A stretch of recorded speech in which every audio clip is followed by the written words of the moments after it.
Well, it was 6 years ago. We had this idea to try a neighborhood fund, which we called the Strategic Neighborhood Fund. Dave Blaskowitz and Jermaine Ruffin and Invest Detroit stepped in because we needed to figure out how to target that money. And with their efforts, you started to see plywood come off of buildings. People get jobs. It has been one of the great partnerships. And with Invest Detroit's leadership, that $35 million grew to $75 million. And when people could visibly see the results, in just a few years, more and more came on. And today, we are now on SNF 3. So what brings us here today? Two things. We're talking about the celebration of the Strategic Neighborhood Fund 1 and 2 and the impact that we had. I wanted to talk and share a few numbers with you about the impact that this program has had citywide. $83 million that went into 12 streetscapes citywide, $195 million in increased property values, $27.3 million were invested in parks, 7 completed with 4 underway, $7.4 million completed in 86 rehabbed homes, thanks to our partners with Bridge and Neighborhood Program and the Rehabbed and Ready program. And then finally, this is the huge number.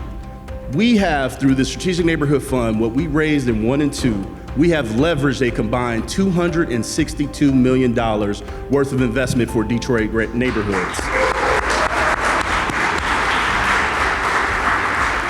We are pleased to be the lead funder for SNF 3.0 with a $15 million commitment.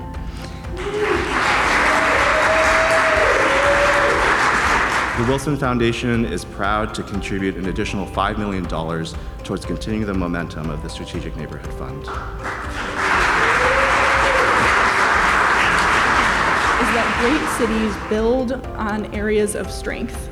And I think that's what SNF does so well. It builds on the many areas of strength that we have as a community, both geographically, of course, in selecting the neighborhoods across the city of Detroit.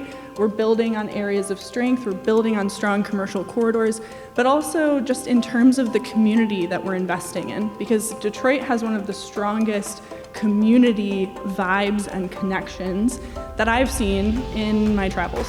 We look forward to many others joining us in our support to continue the momentum of the work that is giving Detroiters neighborhoods that they are proud to call home, entrepreneurs a place where they can turn their dreams into reality, and where all residents can participate and benefit from Detroit's economic growth. We're going to be talking about what's coming up next, the SNF 3 program, where we are looking to double down in the neighborhoods where we have been active. But as we move forward, we believe that the right thing to do is for us to lean into the neighborhoods where we have had the greatest impact so we can create a resilient Detroit.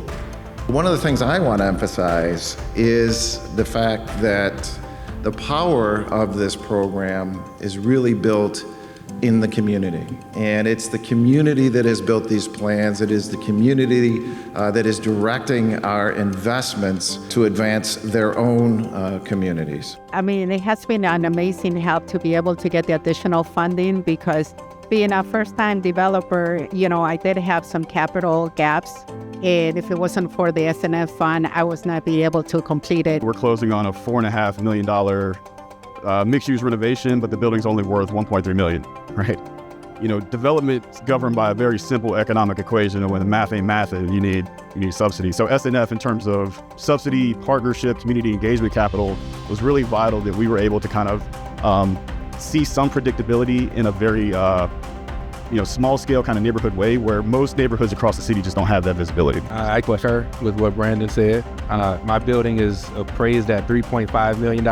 It cost $8.2 million to, develop it. At the end of the day, gap funding is needed in order for us to, as emerging developers and developers that focus our energy and effort into the communities, into the neighborhoods, the true communities of the city of Detroit. If you look at the development teams that are implementing this work, if you look at the contractors that are implementing these works, it is Detroit-based largely. In fact, we are trying desperately to continue to find those links to the neighborhoods in which we're operating. What we're doing is we're giving choices to the neighborhood that may not have existed for decades. As the mayor pointed out, many of these communities haven't seen investment for decades, and this is truly changing lives at the local level.